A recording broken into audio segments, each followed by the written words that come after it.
বাটিকের three piece পছন্দ করে না এমন মানুষ খুব কম। তো আমার কাছে বাটিকের থ্রি পিস অনেক পছন্দ। তো আজকে আমি এই থ্রি পিসটা করেছি। তো বন্ধুরা কিভাবে এই থ্রি পিসটা করলাম সেই ভিডিওটাই আজকে তোমাদের সাথে শেয়ার করব। তাহলে বন্ধুরা চলো দেখে নেই। তো এইখানে আমি জামার জন্য 3 গজ পরিমাণ কাপড় নিয়েছি। আমি আটগিরা হাতার কাপড় আলাদা কেটে নিয়েছি। তারপরে আর কি উল্টে উল্টে এরকম একটা ভাঁজ করে নিব। তো এখন আমি হচ্ছে সমোচা বা নিমকি আমরা যেটা বলি, তো সেই রকম একটা ভাঁজ করে নিচ্ছি। তো তোমরা দেখতেই পাচ্ছ, এটা আসলে দেখে বুঝে নিতে হবে।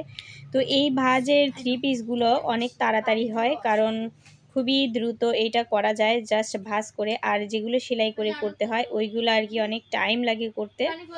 তো আমি খুবই সহজ নিয়মে আর কি এই বাটিকের কাজটা করেছি। তো এরকম ভাঁজ করে এখন আমি আর কি বেঁধে নিব। তো 3টা বাঁধন আমি মাঝখানে দিয়ে নিব। তো বেশি শক্তও আমি করছি না, কারণ ভিতরে রং প্রবেশ করার জন্য একটু জায়গা রাখতে হবে। তো 3টা বাঁধন দিয়ে দিচ্ছি। তো আমি একদম প্রফেশনালি বাটিক করি না, তো আর কি নতুন নতুন কাজটা শিখেছি। তো আমি অনেকগুলোই করেছি, কয়টা 4টে জামা করেছি। তো এটা দিয়ে আমার 4 নাম্বার থ্রি পিস।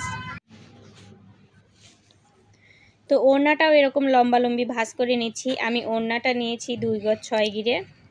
তো 2 গজ 6 গিরেতেই ওড়নাটা অনেকটাই লম্বা হয়ে যাবে। তো এরকম শুধু এই দিক থেকে একবার আর ওই দিক থেকে একবার এরকম কস কস করে নিচ্ছি। তো এখন আর কি আমি মাঝখান দিয়ে একদম গোল করে আর কি কাপড়টাকে পেঁচিয়ে নিব। তো বন্ধুরা এটা আসলে দেখে বুঝে নিতে হবে। তো তোমরা যদি কেউ এইভাবে আর কি বাটিক করতে চাও তাহলে বেশি টাকা কিন্তু লাগবে না, মাত্র কয়েক টাকাতেই হয়ে যাবে। তো জাস্ট রঙের দামটা আর কাপড়ের দামটা, আর নিজে করলে তো আর পারিশ্রমিক লাগছে না। তো আমরা কিন্তু অনায়াসেই 400-500 টাকার মধ্যে এইরকম একটা বাটিকে থ্রি পিস করে নিতে পারি। তো এইখানে আমি ভ্যাট কালারটা ইউজ করেছি।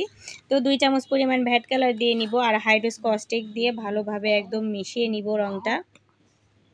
তো রঙটা মিশিয়ে নেওয়ার পরে আমি ছোট একটা বাটিতে একটু অল্প করে ঢেলে নিব, আর এই বড় ডিশেও একটু রং রাখবো। তো আমি 2 জায়গাতে আর কি ভেজাবো। তো এই বাটির মধ্যে আর কি কাপড়টা আমি ডুবিয়ে দিলাম। তবে কাপড়টা এইভাবে রঙে চোবানোর আগে পানি দিয়ে একটু ভিজিয়ে নিতে হবে। তো বন্ধুরা দেখতেই পাচ্ছ আমি কিন্তু এই ডিশের মধ্যে আর কি 2টা কাপড় এইভাবে চুবিয়ে আমি 15 থেকে 20 মিনিট রেখে দিব। তো তারপরে আমি গোলাপি কালারটা করে নিব। তো আবারও আমি ওই বাটিটা ধুয়ে নিয়ে বাটির মধ্যে রং দিয়ে গোলাপি কালারটা দিয়ে রেখে দিব।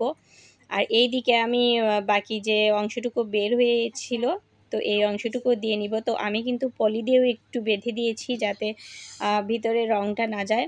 তবে ভ্যাট কালারটা অতটা ভিতরে ঢোকে না, তবে সালফার কালারটা পাতিলে দিয়ে জাল করে নিতে হয়। তো এই কারণে ভিতরে অনেকটুকাই আর কি রং ঢুকে যায়। তো বন্ধুরা দেখতেই পাচ্ছ আমি 15 থেকে 20 মিনিট ভিজিয়ে রেখে তারপরে কাপড়টা ভালোভাবে ওয়াশ করে নিয়ে এসেছি। এখন আর কি কেচি দিয়ে সাবধানে এই সুতাগুলো কাটতে হবে, কারণ এইটা কাটতে নিয়ে যদি থ্রি পিসটা কেটে যায় তাহলে কিন্তু একদম শেষ। তো সাবধানে আর কি কেটে নিয়েছি। তো জামার কালারটা কত সুন্দর এসেছে। তো ফাইনাল এই প্রিন্টটা দেখার জন্য আমি খুব এক্সাইটেড ছিলাম। তো দেখতেই পাচ্ছ কত সুন্দর হয়েছে। তো এখন আমি এই সালোয়ারটাও কেটে নিব। তো বন্ধুরা আমার কাছে সালোয়ারের জন্য যে গিটটা আমি বেঁধেছিলাম আমার মনে হচ্ছে এইটা ওড়না বানালেই এখন বেশি ভালো লাগবে, কারণ বাটিকটা কালার করার পরে আসলে বোঝা যায় যে কোনটা বেশি সুন্দর হয়েছে। তো এইটা হচ্ছে জামা, আর এইটা ওড়না, আর এইটা হচ্ছে সালোয়ার। তো জামাটা কত সুন্দর কালার এসেছে বন্ধুরা দেখতে পাচ্ছ। আর এইটা হচ্ছে ওড়নাটা আমি ছাড়িয়ে দেখে নিচ্ছি। তো বাটিকের এই রঙগুলো করার সময় আসলে মনের মধ্যে আমার অনেক ভালো লাগে, রঙের কাজগুলো করতেই ভালো লাগে। আমি যখন ব্লগ ডাইস করি তখন আমার মনটা অনেক ভালো হয়ে যায়। তো যাই হোক, কাজকর্ম নিয়ে ব্যস্ত থাকতে আমি পছন্দ করি। দেখা যায় মনের মধ্যে যখন অনেক কষ্ট লাগে বা কোনো কিছু নিয়ে মনটা খারাপ থাকে তখন বেশিরভাগ সময় আমি এই রঙের কাজগুলো করে থাকি। তো বন্ধুরা দেখতেই পাচ্ছ আমার থ্রি পিসের ফাইনাল লুক এটা। তোমাদের যদি ভালো লেগে থাকে তাহলে অবশ্যই আমার চ্যানেলটিকে সাবস্ক্রাইব করে দিয়ে যেও, আর পেজ থেকে দেখলে ফলো দিয়ে যাবে, কারণ তোমাদের একটু লাইক কমেন্ট আমাকে অনেক উৎসাহ যোগায় ভালো ভিডিও করার জন্য।